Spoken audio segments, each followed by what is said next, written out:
and wherein shall be guaranteed and secured to all the people of India justice, social, economic and political, equality of status, of opportunity and before the law, freedom of thought, expression, belief, faith, worship, vocation, association and action, subject to law and public morality, and wherein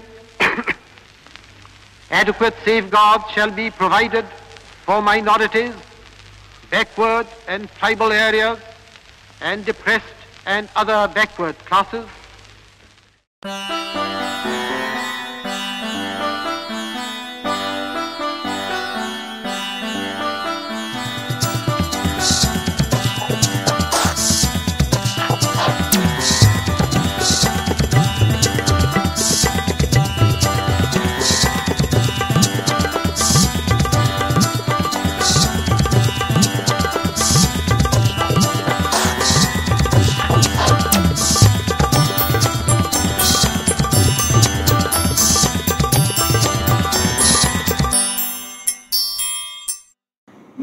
मेरा पसंदीदा त्यौहार हमेशा से होली रहा है। मुझे उसका रंग, हुड़दंग, मस्ती, बिंदासपना बहुत ज़्यादा पसंद है। मैनू लोहड़ी का त्यौहार बहुत चंगा लगता, पर दोस्तों मित्रों नाल मिल के होली अते ईद मनाउण दा भी अलग ही मज़ा आउंदा।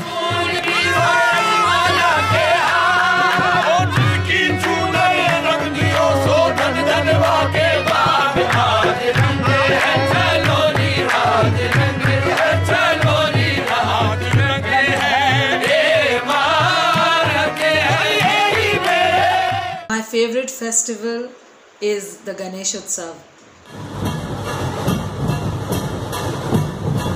ਤੇ ਬਚਪਨ ਤੇ ਮੈਨੂੰ ਦੀਵਾਲੀ ਦਾ ਤਿਉਹਾਰ ਬਹੁਤ ਪਸੰਦ ਸੀ ਤੇ ਇਸ ਟਾਈਮ ਤੇ ਮੈਨੂੰ ਈਦ ਬਹੁਤ ਪਸੰਦ ਹੈ।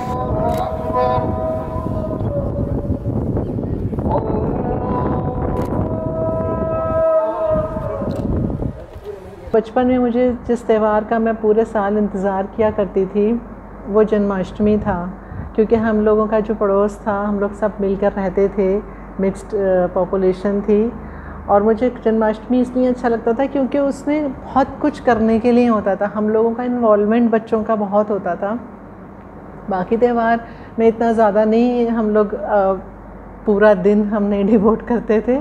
इसमें तो जो हमारे पड़ोस में जो आंटी रहती थी वो लोग झांकी सजाती थी, तो हम लोग सारा दिन कभी पत्ते ला रहे हैं, कभी खीरा, और साड़ियों से वो झांकियाँ बनती थी। एक छोटा सा वो जाली अंदर रखी जाती थी जिसमें वो पूरा डिपिक्ट किया जाता था वो सीन। तो वो मुझे बहुत ही हम लोग एक्साइटेड फील करते थे कि अब जन्माष्टमी आने वाली है। फिर अपने आप में वो पूरा कैरेक्टर कृष्ण जी का हमेशा से बहुत कहीं इंस्पायर भी करता था, बहुत अच्छा लगता था उनकी कहानियाँ सुनना बचपन से लेके फिर बाद में उनकी जो यंग एज। तो मुझे वो त्यौहार मैंने हमेशा एंजॉय किया। खाना मैं हर तरह का खाने का शौकीन हाँ, पर आपदे हथी नॉन वेज तैयार करके खाना मैनू बहुत चंगा लगता। बचपन तो मैनू मिठाइयाँ का बहुत शौक सी ते इस टाइम पे मैनू समोसे ते टिक्की बहुत पसंद है। तो अगर खाने की बात करें तो खाने में मुझे तो सभी पसंद था, जो भी मम्मी या बहनें बनाती थी या चाची बनाती थी खाना, तो सभी चीज़ें पसंद थी। फिर उसके बाद जैसे जैसे बड़ा हुआ तो लोगों से मिला, फिर मेरी शादी हुई, शादी के बाद जो है लोगों से मिला, फिर यही नहीं लगा कि खाली महिलाएं खाना बनाती हैं। फिर उनसे मिलके लगा कि मतलब उन लोग से मिलने के बाद कि आप पुरुष भी खाना बना सकते हैं। जैसे कि मैंने देखा, मैं किचन में गया, फिर देखा कैसे कैसे होता है, कैसे बनता है। फिर उसके बाद देखा, फिर मैंने खुद बनाना सीखा। अब मैं बनाता हूँ तो लोगों को चीज़ें पसंद आती हैं। I love to eat mummy's cooked spicy chicken curry with dal tadka fry and rice. This habit I continue till date today. मेरा फेवरेट खाना था शायद Maggi noodles.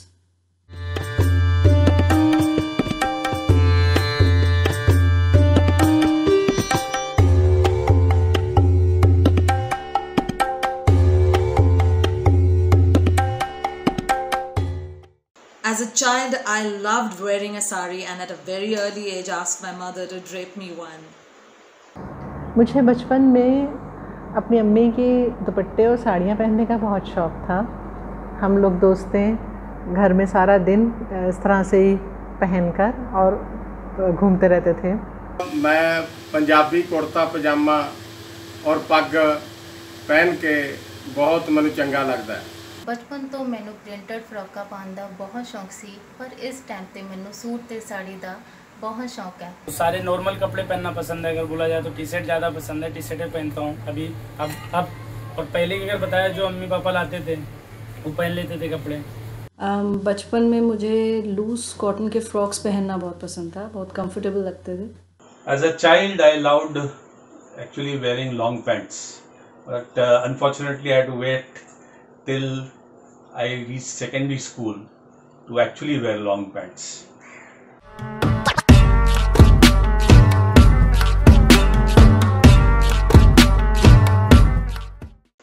My favorite movies are Sholay and कर्ज। मेरी पसंदीदा मूवी है मुन्ना भाई MBBS। मुझे ये मूवी इसलिए पसंद है क्योंकि इसमें इंसानी जज्बात को, इंसानी फितरत को बहुत खूबसूरती से और बहुत बारीकी से फिल्माया गया है। जो एक इंसान को जीने को मोटिवेट कर सके, वो सिर्फ मोहब्बत हो सकती है। ओ माई गॉड मेरी पसंदीदा फिल्म है जिस विच धर्म के ठेकेदारां दे पर्दे खोले गए हैं। मेरी पसंदीदा फिल्म है शिप ऑफ थीसिस। और क्यों वो मुझे पसंद है? इसलिए क्योंकि मुझे लगता है कि उसमें ना ऐसे जैसे जो दिल में बातें उठती हैं और दिल और दिमाग के बीच की जो एक जगह है, उस जगह से वो सवाल उठाए गए हैं और उनका जवाब दिया गया है। और इस कदर सहज और सरल तरीके से उसका जवाब दिया गया है कि वो बहुत खूबसूरत लगता है मुझे। 2 आँखें 12 आँख, उसके डायलॉग भी मुझे अच्छे लगे, उसके गाने भी अच्छे लगे। कई तरह से देखता हूँ तो मुझे ऐसा लगता है कि वो फिल्म जो है कुछ मुझसे जुड़ी हुई रही है। In terms of movies, I'm not a great movie goer, but the last 2 movies that I have seen had a very good impact on me, and I love these movies. They were Lage Raho Munna Bhai and PK. The reason I loved them was because they gave such beautiful messages of Gandhiji and interreligious harmony and not believing in falsehoods that no book can ever pass it on to you the way these films did. मेरी पसंदीदा film Titanic है। मुझे Titanic film इसलिए पसंद है क्योंकि जब वो फिल्म आई थी तो मैं बहुत छोटा था और उस फिल्म ने मेरे जहन पर इतनी गहराई के साथ असर किया था कि मैं भी खुद को डिकैप्रियो से कम नहीं समझ रहा था।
मैं उस्ताद नुसरत फतेह अली खान नूं बहुत पसंद करदा।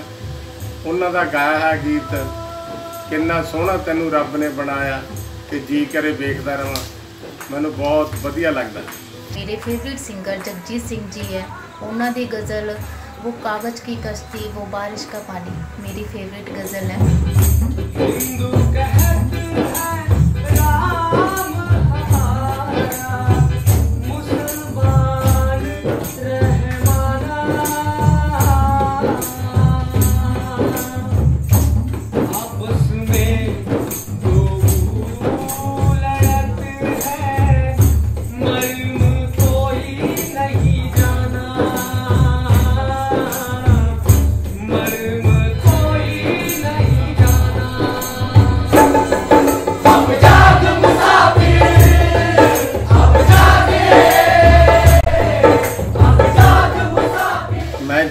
ਸਿੰਘ ਪਿੰਡ ਮੋਹੀ ਜ਼ਿਲ੍ਹਾ ਲੁਧਿਆਣਾ ਪੰਜਾਬ ਦਾ ਰਹਿਣ ਵਾਲਾ।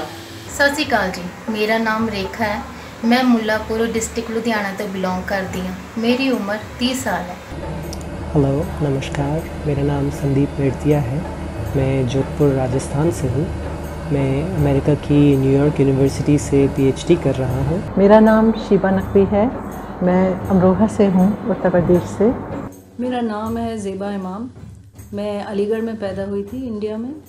Namaste, my name is Roshni Shanaz. I was born in Amchi, Mumbai. Hi, I'm Stanley Fernandez and I was born in Mumbai, born and brought up here.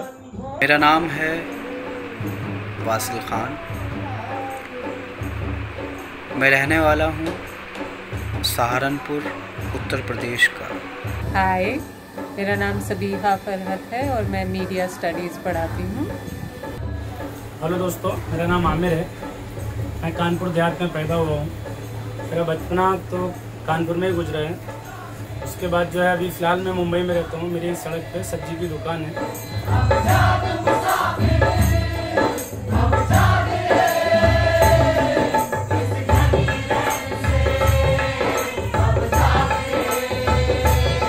I did not face any personal discrimination because Bombay is so culturally, religiously and well integrated. But I felt hurt when my fellow Christians, who account to only about 2.5% in India, is discriminated against. We have, as a 2.5% population, contributed immensely to education and healthcare. And yet, there are certain groups of people who don't want religious harmony, who don't want this cultural togetherness that's happening in India. And unfortunately, they have raised the bogey of, what you call as conversion. They raised the bogey of foreign religion, which never existed earlier in India. And due to which, unfortunate part is, a peace-loving population in various parts of India, especially in rural India, got beaten up. The priests were beaten, the people were beaten, churches and crosses were burnt and vandalized. And this is what made me angry the most. I never felt discriminated actually ever, or first-hand experienced discrimination. But one thing that funnily nudged me from my teenage times, and it still does at many occasions, is that when in our national anthem, or when said in a colloquial conversational breath of Hindu, Muslim, Sikh, Isai, sab milke hai bhai bhai, I never found the word Parsi. Our community has given so much right from the times we landed from Persia into India. We have given so much to the country, to the city, to society, to the world at large. And I always felt, in this funny manner that maybe Parsi does not fit into the tempo of the national anthem, or, when in this one breath all these religions and communities are mentioned. But I always hoped as a little, spunky, on the go kind of a teenager, that I wish someday the word Parsi could be added in our national anthem. And when people talk about all the religions, may we also flow as one in that one breath of a sentence.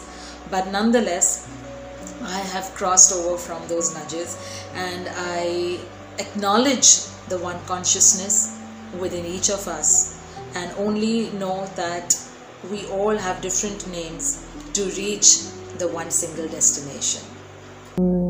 ये दिन है जब अडवाणी जी का रथ चल रहा था और जगह जगह उसके असरात हो रहे थे। अलीगढ़ में भी काफ़ी कुछ घटा था और हम लोग कॉलेज में थे और कॉलेज में ये ख़बर आई कि कर्फ्यू लग गया है, जल्दी जल्दी घर जाओ। तो मेरी भाभी और मेरे भाई थे वहाँ और हम लोग घर आई। मतलब उस टाइम तक इतना था कि हम लोग घर पहुँच गए और फिर भाई ने ये प्रोग्राम बनाया कि छुट्टियां तो हो गई थी, यूनिवर्सिटी बंद हो गई थी इंडेफिनिट पीरियड के लिए। तो वो दिल्ली में जॉब करते थे, तो हम लोग उनके साथ दिल्ली जाने लगे ट्रेन से। उससे पहले वहाँ बहुत ज़्यादा ये काफ़ी डरा देने वाली खबरें आती रहती थीं, अफवाहें भी होती थी, कभी सच्चाई भी होती थी। तो कुछ दिन पहले, उस दिन से कुछ दिन पहले गोमती ट्रेन को अलीगढ़ से कुछ देर दूर पे रोककर और सबके नाम पूछकर उतारा गया था। और जो जो माइनॉरिटीज़ थी, जो मुसलमान लोग बैठे थे, उनको उनके नाम पूछकर वहाँ उतार के और जो भी किया होगा। तो हम लोग इस वाक़े से बहुत घबराए हुए थे, बहुत डरे हुए थे, लेकिन जाना भी था। तो हम लोगों ने अपने नाम बदल लिए थे। ये वाक़या मैं कहूँगी मेरे याददाश्त में, मुझे अच्छा करके मैं आपको बता रही हूँ, अच्छा प्लेजेंट है ये मेमोरी मेरे लिए। तो जब हम लोग स्टेशन पे थे, भाभी का भाई आया था हम लोगों को सी ऑफ करने के लिए, तो हम लोगों ने अपने नाम बदल लिए थे, अपने ऐसे नाम रखे थे जिससे हमारी पहचान ना हो बहुत ज़्यादा एकदम। तो बार बार हम लोग उस नाम को बोलते थे, वो हम लोगों को उस नाम से पुकारता था, तो हम आदत डाल रहे थे कि हम इसी नाम को रिस्पॉन्स दें। फिर हम लोग ट्रेन आई, ट्रेन में बैठ गए, और जब ट्रेन चली तो जो आप के अंदर जो कंडीशनिंग है आपकी, जिन चीज़ों की आपको आदत होती है, आप कितना भी कुछ कर लें, जैसी ट्रेन चली तो हम लोगों ने उसको ज़ोर ज़ोर से हाथ हिला कर खुदा हाफिज़, ख़याल रखना, खुदा हाफिज़। उस वक्त हम लोग एकदम भूल गए करे, तो एकदम ख्याल आया, हंसी भी आई। फिर हम लोग बैठ गए आगे सीट्स पे, मेरे भाई भी। ट्रेन चलती रही आगे, हम लोग काफ़ी बीच सफ़र में पहुँचे, तो और भी पैसेंजर्स हमारे साथ बैठे हुए थे। तो एक किसी ने आके मेरे भाई से कहा आई कार्ड दिखाओ, तो बस उनका कहना आई कार्ड दिखाओ, और हम लोग का तो खून एकदम जैसे जम गया कि, और इस तरह की खबरें हम सुनते भी थे, बस लगा कि आज तो कुछ हो गया। और मेरे भाई बिल्कुल बस नीचे देखते रहे, चुप, क्या करें, वो बार बार करें आई कार्ड दिखाओ, आई कार्ड दिखाओ। हम लोग उनके साथ बैठे हुए, काफ़ी मतलब वो जो भी लम्हे गुजरे होंगे बहुत लंबे लगे। लेकिन उनके पास, मेरे भाई के पास एक और बैठे हुए थे नॉन मुस्लिम, उन्होंने अपना आई कार्ड दिखाया और कहा कि ये लोग मेरे साथ हैं। तो इसीलिए मुझे ये बहुत प्लेजेंट लगती है ये बात कि कभी भी हम लोग इस चीज़ से नहीं भूल पाए कि हर हालात में, कैसे भी माहौल हो, कितनी भी कोई कोशिश कर ले किसी के अंदर इंसानियत को ख़त्म करने की, या उसको कितना भी इनकरेज कर ले कि ये मतलब जो सब लोग माहौल चल रहा है उसमें ढल जाएं, लेकिन हर जगह इंसान मिलते हैं। मेरा मानना है कि दुनिया में ज़्यादातर लोग अच्छे हैं, इंसानियत है जिनमें, चंद लोग हैं जो एक माहौल को बहुत ज़्यादा ऐसा बनाने की कोशिश करते हैं। एक बार मैं यूपी ਦੇ ਵਿੱਚ ਕਣਕ ਦੀ ਕਟਾਈ ਵਾਸਤੇ ਕੰਬਾਈਨ ਲੈ ਕੇ ਗਏ ਹੋਏ ਸੀ। ਦੁਪਹਿਰ ਦਾ ਸਮਾਂ ਸੀ, ਗਰਮੀ ਪਈ ਸੀ। ਮੇਰਾ ਮਨ ਚਾਹੁੰਦਾ ਸੀ ਕਿ ਮੈਂ ਨਹਾ ਕੇ ਆਵਾਂ ਕਿਤੇ। ਮੈਂ ਉਸ ਜਿਨ੍ਹਾਂ ਦੇ ਖੇਤ 'ਚ ਕੰਬਾਈਨ ਚੱਲਦੀ ਸੀ ਉਸ ਕਿਸਾਨ ਨੂੰ ਪੁੱਛਿਆ, ਕਿਉਂਕਿ ਉੱਥੇ ਪਾਣੀ ਦੀ ਕਮੀ ਸੀ, ਉੱਧਰ ਬੋਰ ਜਾਂ ਮੋਟਰਾਂ ਨਹੀਂ ਸੀ। ਉਹ ਮੈਨੂੰ ਕਹਿੰਦਾ ਜੀ ਉਹ ਸਾਹਮਣੇ ਦੇਖਦਾ ਜਿੱਥੇ ਦੋ ਬੱਚੇ ਖੜੇ ਆ ਵੀ ਉੱਥੇ ਖੂਹ ਆ, ਉੱਥੇ ਜਾ ਕੇ ਨਹਾਇਓ। ਤੇ ਮੈਂ ਆਪਣੇ ਦੋਸਤ ਦੇ ਨਾਲ ਉਹ ਖੂਹ ਦੇ ਕੋਲ ਗਿਆ ਤਾਂ ਅੱਗੇ ਜਿਹੜੇ ਬੱਚੇ ਦੋ ਖੜੇ ਸੀ ਉਹਨਾਂ ਨੂੰ ਮੈਂ 1 ਘੰਟੇ ਤੋਂ ਵੇਖ ਰਿਹਾ ਸੀ ਉੱਥੇ ਖੜਿਆਂ ਨੂੰ। ਉਹ ਬੱਚਿਆਂ ਨੇ ਮੈਨੂੰ ਕਿਹਾ, ਕਹਿੰਦੇ ਅੱਛਾ हुआ सरदार जी आप इधर आ गए। मैं क्या की गल हो गई? वो कहते असी पानी पीना। तो मैं जी ਉਹਦੇ ਵਿੱਚੋਂ ਡੋਲ ਕੱਢਿਆ ਤੇ ਉਹ ਛੋਟਾ ਜਿਹਾ ਡੋਲੂ ਸੀ, ਉਹਦੇ ਵਿੱਚ ਇੱਕ ਵੱਡੀ ਬਾਲਟੀ ਸੀ। ਉਹ ਪਹਿਲਾਂ ਛੋਟਾ ਜਿਹਾ ਡੋਲੂ ਆਇਆ ਬਾਹਰ ਖੂਹ ਦੇ ਵਿੱਚੋਂ, ਤੇ ਮੈਂ ਉਹਨਾਂ ਨੂੰ ਪਾਣੀ ਪਿਆਇਆ। ਤੇ ਮੈਂ ਉਹਨਾਂ ਨੂੰ ਆਖਿਆ ਵੀ ਤੁਸੀਂ ਆਪ ਕਿਉਂ ਨਹੀਂ ਪੀਤਾ? ਉਹ ਕਹਿੰਦੇ ਸਰਦਾਰ ਜੀ ਅਸੀਂ ਨੀਚ ਜਾਤ ਕੇ ਹਾਂ, ਅਸੀਂ ਇਹ ਖੂਹ ਦੇ ਵਿੱਚੋਂ ਪਾਣੀ ਨਹੀਂ ਕੱਢ ਸਕਦੇ। ਮੇਰੇ ਦਿਲ ਤੇ ਬਹੁਤ ਵੱਡਾ ਇਹ ਅਸਰ ਕੀਤਾ ਵੀ ਯਾਰ ਜੇ ਗਰੀਬ ਆਦਮੀ ਪਾਣੀ ਤੋਂ ਵਾਂਝਾ 1 ਘੰਟੇ ਤੋਂ ਦੇਖ ਰਿਹਾ, ਉਹ ਚਾਹੇ ਫੁੜਕ ਕੇ ਉਹਦੀ ਜਾਨ ਨਿਕਲ ਜੇ, ਤੇ ਵੱਡੇ ਛੋਟੇ ਦਾ ਇਹ ਪਾੜਾ ਨਹੀਂ ਹੋਣਾ ਚਾਹੀਦਾ। ਮੇਰੇ ਦਿਲ ਤੇ ਹਜੇ ਤੱਕ ਇਹ ਗੱਲ ਛਾਪ। ਨਵੰਬਰ 2011 'ਚ ਮੈਂ PGI ਦਾਖਲ ਸੀ। ਮੇਰੀ ਹਾਲਤ ਬਹੁਤ ਖਰਾਬ ਸੀ। ਸਾਡੇ ਘਰਦਿਆਂ ਦੇ ਸਾਰੇ ਪੈਸੇ ਖਤਮ ਹੋ ਗਏ ਸੀ। ਜਦੋਂ ਉੱਥੇ ਦੇ ਵਾਰਡ ਵਾਲਿਆਂ ਨੂੰ, ਜਿੱਥੇ ਮੈਂ ਦਾਖਲ ਸੀ, ਪੇਸ਼ੈਂਟ ਨੂੰ ਪਤਾ ਚੱਲਿਆ ਮੇਰੀ ਸਿਚੁਏਸ਼ਨ ਦਾ, ਤੇ ਉੱਥੇ ਦੇ ਮਰੀਜ਼ਾਂ ਨੇ ਥੋੜ੍ਹੇ ਪੈਸੇ ਪਾ ਕੇ ਮੇਰੀ ਦਵਾਈਆਂ ਦਾ ਖਰਚ ਪੂਰਾ ਕਰਨਾ ਸ਼ੁਰੂ ਕੀਤਾ। ਤੇ ਮਰੀਜ਼ਾਂ ਕੋਲ ਜਿਹੜਾ ਵੀ ਖਾਣ ਪੀਣ ਦਾ ਸਮਾਨ ਹੁੰਦਾ ਸੀ, ਫਰੂਟਸ ਵਗੈਰਾ ਹੋ ਜਾਂ ਕੁਝ ਵੀ ਤਾਕਤ ਦੇਣ ਵਾਲੀਆਂ ਚੀਜ਼ਾਂ ਜਿਹੜੇ ਕਿ ਮੈਨੂੰ ਖੜੇ ਕਰ ਸਕਣ, ਉਹ ਮੈਨੂੰ ਦਿੰਦੇ ਸੀਗੇ। ਤੇ ਜਦੋਂ ਤੱਕ ਮੈਂ ਠੀਕ ਹੋ ਕੇ ਨਹੀਂ ਆ ਗਈ, ਉੱਥੇ ਦੇ ਵਾਰਡ ਵਾਲੇ ਜਿਹੜੇ ਪੇਸ਼ੈਂਟ ਸੀ ਉਹਨਾਂ ਨੇ ਮੇਰੀ ਇਹ ਹੈਲਪ ਕਰਨੀ ਜਾਰੀ ਰੱਖੀ। ਜਿਹੜੇ ਵੀ ਪੇਸ਼ੈਂਟ ਬਦਲ ਜਾਂਦੇ ਸੀ, ਉਹ ਦੂਸਰੇ ਪੇਸ਼ੈਂਟ ਨੂੰ ਕਹਿ ਕੇ ਜਾਂਦੇ ਸੀ ਵੀ ਇਸ ਗੁੜੀਆ ਦੀ ਤੁਸੀਂ ਹੈਲਪ ਕਰਨੀ ਹੈ। ਉਹ ਘਟਨਾ ਜਿਹੜੀ ਸੀ ਮੇਰੀ ਲਾਈਫ ਦਾ ਚੇਂਜਿੰਗ ਪੁਆਇੰਟ ਸੀ। ਉਸ ਤੋਂ ਬਾਅਦ ਮੈਂ ਇਹ ਦੇਖ ਲਿਆ ਕਿ ਸਾਨੂੰ ਵੀ ਸਾਰਿਆਂ ਦੀ ਹੈਲਪ ਕਰਨੀ ਚਾਹੀਦੀ ਹੈ। ਤੁਹਾਡੀ ਹੈਲਪ ਕਰਨ ਵਾਲਾ ਕਿਸ ਤਰ੍ਹਾਂ ਨਾਲ ਰਿਲੇਟਡ ਹੈ, ਇਹ ਕੋਈ ਮਾਇਨੇ ਨਹੀਂ ਰੱਖਦਾ, ਕਿਉਂਕਿ ਇਨਸਾਨ ਦੀ ਜਿਹੜੀ ਜ਼ਿੰਦਗੀ ਆ ਉਹ ਸਭ ਤੋਂ ਉੱਪਰ ਹੈ। ਤੇ ਮੈਂ ਵੀ ਇਹੀ ਸੋਚਿਆ ਕਿ ਮੇਰੀ ਲਾਈਫ ਦਾ ਏਮ ਇਹੀ ਰਹੂਗਾ ਕਿ ਮੈਂ ਵੀ ਦੂਸਰਿਆਂ ਦੀ ਹੈਲਪ ਕਰਾਂ। ਤੇ ਹੁਣ ਮੈਂ ਵੀ ਕੋਸ਼ਿਸ਼ ਕਰਦੀ ਹਾਂ ਵੀ ਜਿੰਨੀ ਵੀ ਹੋ ਸਕੇ ਮੈਂ ਦੂਸਰਿਆਂ ਦੀ ਹੈਲਪ ਕਰਨ ਦੀ ਕੋਸ਼ਿਸ਼ ਕਰਾਂ ਤੇ ਇਨਸਾਨੀਅਤ ਨੂੰ ਸਭ ਤੋਂ ਉੱਪਰ ਲੈ ਕੇ ਚੱਲਦੀ ਹਾਂ। My feelings when I have felt like a minority, and it has happened many times since childhood. There are many incidents that I can recall, but I learned to live with it. Probably that was a mistake. Maybe I shouldn't have, and I should have retaliated and stopped it there and then. But whatever. Right now I'm a teacher and I conduct an experiment. I'm a media teacher with my students, where I make them close their eyes and I throw certain words and I ask them to instantly reply to those words in terms of the images that they come to their mind. So suppose I say the word sweet, whatever image comes to your mind, you have to say it, and it is an instant reaction that they give. If I say sweet, somebody will say jalebi. Next person I move on to, I say rose, he'll say love. Next person I move on to say green, they'll say garden. Things like that we go on, and in between I just throw a word Muslim woman. Invariably, every time that I have used this word Muslim women, students have only said burqa. Only burqa. And it's so, I don't know what should I say, because then I keep writing all the words down on the board, and once everybody has said and has had their turn, then we analyze each word and we associate each word with what are the incidents that have happened, why did they say it, and those kinds of things.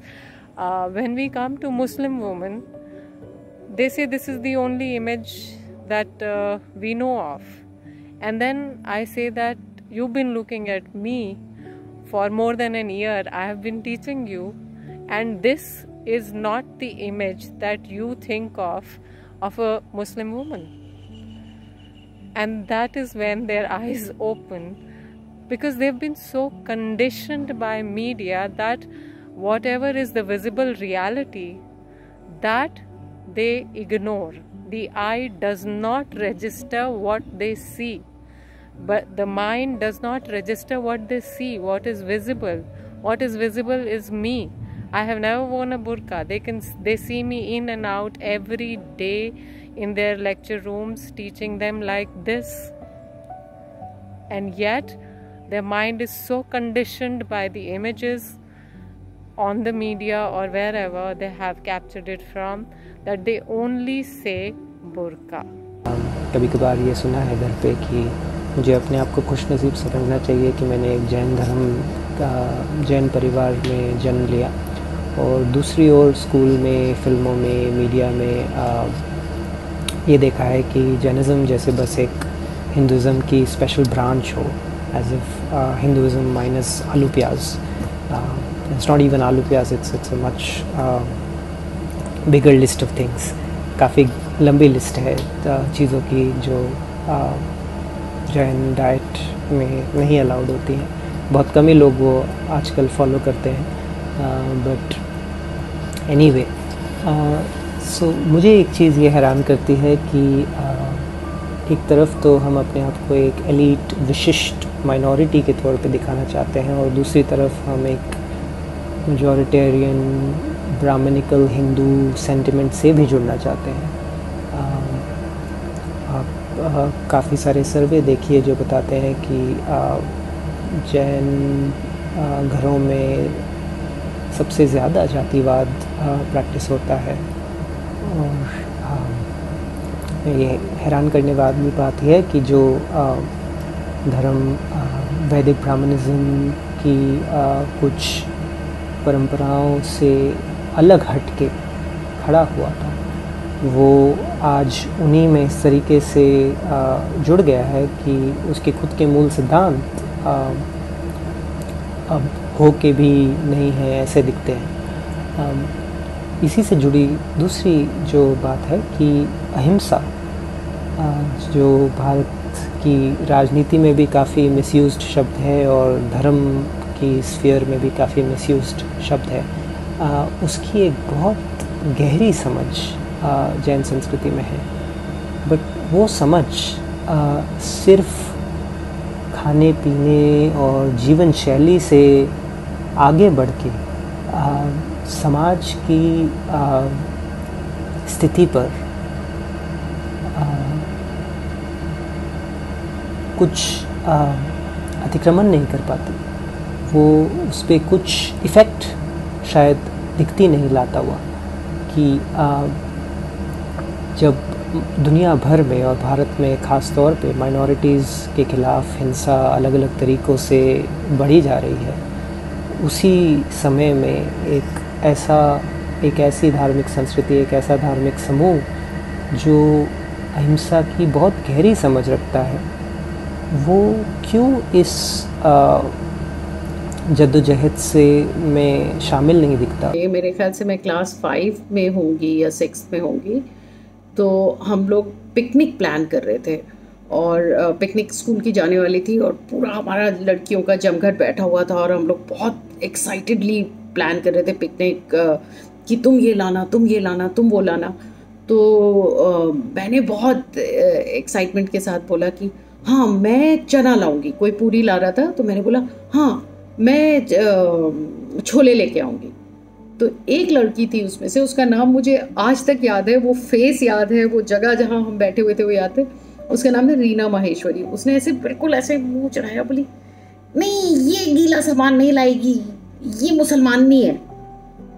And we all didn't know कि ये क्या कह रही है। पता नहीं किसी को पता था या नहीं पता था। अजीब सा एक एहसास हुआ, मगर उसके बाद फौरन ये तय हुआ कि हाँ भाई छोले ये नहीं लाएगी, तुम कुछ सूखा ले आना सहबा। और पिकनिक का प्लान बन गया और हम चले गए।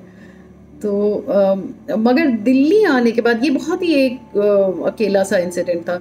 दिल्ली आने के बाद जब मैं मास्टर्स करने दिल्ली आई तो हर मौके पे ऐसा लगता था जैसे कोई यहाँ पे आने के बाद, आप तो मुसलमान लगती ही नहीं है, अच्छा आपकी कम्युनिटी में, अच्छा आप जो, मुझे लगता था ये क्या है भाई, मैं सारा नॉर्मल होने का हक आपको है क्या? आप भी तो नहीं लग रहे हिंदू, आप कौन सा गेरुआ पहन के टीका लगा के घूम रहे हैं। मुंबई के एक इलाके में मैं और मेरा दोस्त भाड़े पे घर लेने के लिए गए, तो वहाँ पे उस इलाके में मुझे घर नहीं दिया कि मैं मुस्लिम हूँ, इसलिए घर नहीं दिया। फिर ब्रोकर हम लोग को दूसरे जन के पास लेके गया, वहाँ भी नहीं दिया। फिर और एक जगह लेके गया, वहाँ भी नहीं दिया क्योंकि मैं मुस्लिम हूँ और मेरा दोस्त भी साथ में था। तो फिर मेरा दोस्त बोला कि मतलब मैं मेरे नाम पे ले लेता हूँ, मेरे नाम पे एग्रीमेंट बनवा लेता हूँ, फिर करते हैं। सबसे बड़ा दुख मुझे उस दिन हुआ। वो इंसान जिसने मेरा नाम अमित से आमिर जाना, वह मार्केट में दिखता तो है लेकिन मेरे पास कभी भी नहीं आता है। तो वो भी मुझे बहुत दुख हुआ कि मतलब मेरे नाम से मतलब लोगों को इतनी तकलीफ है कि मैं मुस्लिम हूँ, मेरे पास से बाजी लेना चाहिए कि नहीं लेना चाहिए, तो इस तरह से। और एक दिन इत्तेफाक से उनके घर में वही जो अंकल थे, उनके जो हस्बैंड थे, तो उन्होंने कहा कि रात में वो आए होंगे कुछ भी करने, वो गिर गए थे वहाँ पे। तो रात में करीबन 2 बजे का टाइम था, तो वो गिर गए थे। तो उन्होंने फ़ोन लगाया आंटी ने अमित के जगह पे, उन्होंने मेरे को, उनका एक ड्राइवर है, उनको उसका भी नाम अमित है, तो उन्होंने अमित के नाम से फ़ोन लगाया कि अंकल गिर गए हैं तो जल्दी से आ जा। तो वहाँ पे मैं पहुँचा, रात में ही तकरीबन 2-2:30 बज गया था उनके घर पे पहुँचा मैं। तो वहाँ जब गया मैं, उन्होंने दरवाज़ा खोला तो वो शक्ल देख रहे हैं और ऊपर नीचे देख रहे हैं। मतलब अब वहाँ वो बाथरूम में पड़े हुए हैं, उनको उनकी परवाह नहीं, उनको ये लग रहा है ये कैसे आ गए हैं। तो मैंने उससे दरवाज़ा को धक्का मारा, फिर अंदर गया, उनको उठाया और उनको लेके आया नीचे, फिर रिक्शा किया बाहर बिल्डिंग के नीचे आके, तो रिक्शे में डाला, उनको हॉस्पिटल लेके गया। फिर उनके जो बेटा था वो पार्टी में था, तो फिर मैंने पार्टी में एक जन को पहचान किया था, मैंने उसको फ़ोन किया कि मतलब ऐसा ऐसा हो गया, उनसे कह दो तुम अर्जेंट में आ जाइए, यहाँ हॉस्पिटल है मुंबई में, क्रिटिकल है हॉस्पिटल।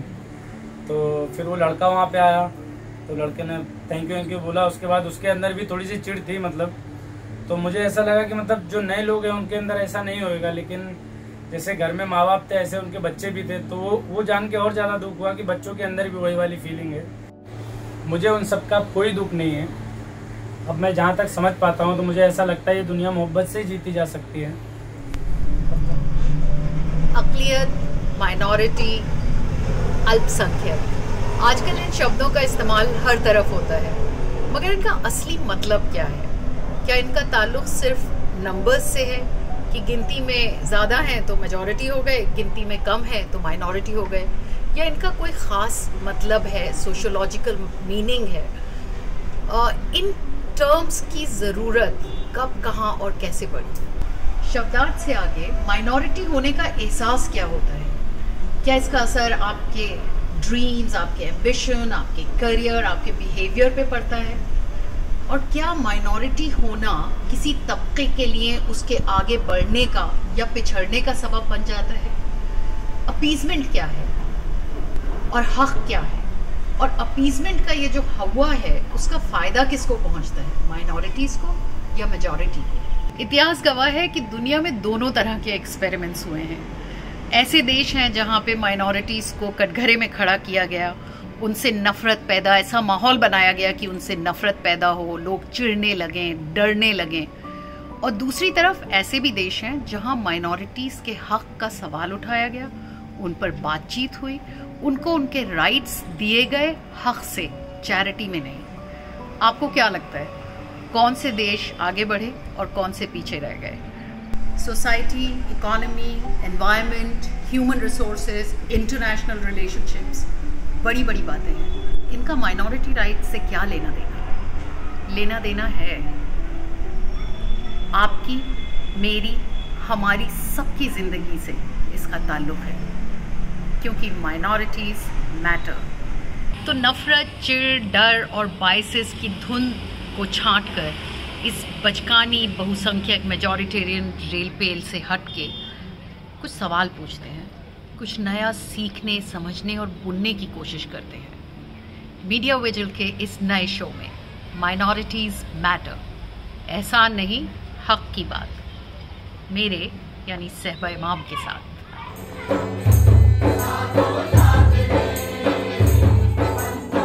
मैंने अपने घर से यही सीखा है कि कल्चर जो है वो बहुत खूबसूरत चीज़ है, और वैरायटी कल्चर की बहुत खूबसूरत चीज़ है। और कल्चर, रिलीजन जब उसमें आ जाती है और उसके पीछे जो दखियानूसी चीज़ें जुड़ जाती हैं, उनके ऊपर सवाल उठाना जो है वो भी बहुत ज़रूरी चीज़ है।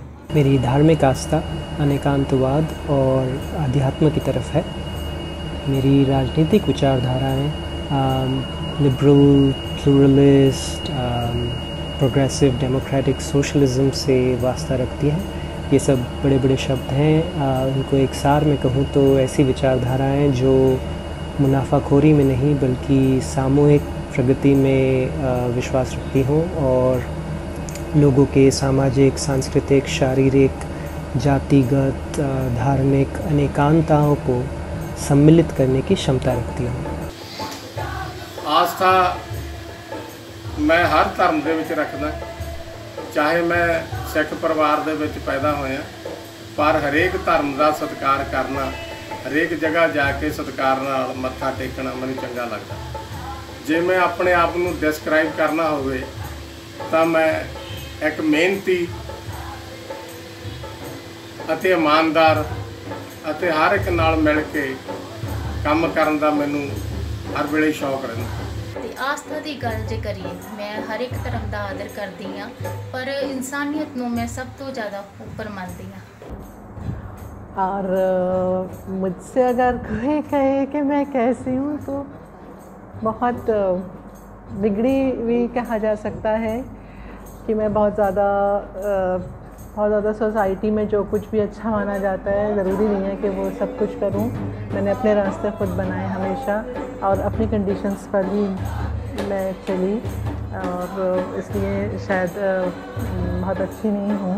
I identify as an outsider in most spaces. मैं एक इंसान हूँ। I am a practicing human because I practice humanity in my everyday life.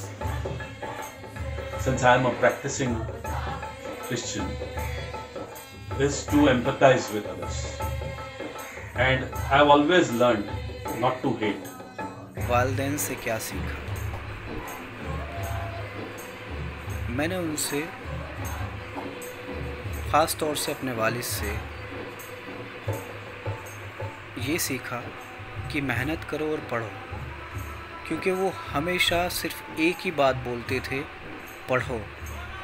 आदर्श की बात करें तो मुझे महात्मा गांधी के रास्ते पे चलना बहुत पसंद है, क्योंकि मैं पढ़ा लिखा तो नहीं हूँ। दूसरी बात, मैंने उनके बारे में बहुत सुना है, लोगों से पढ़ते हुए सुना है।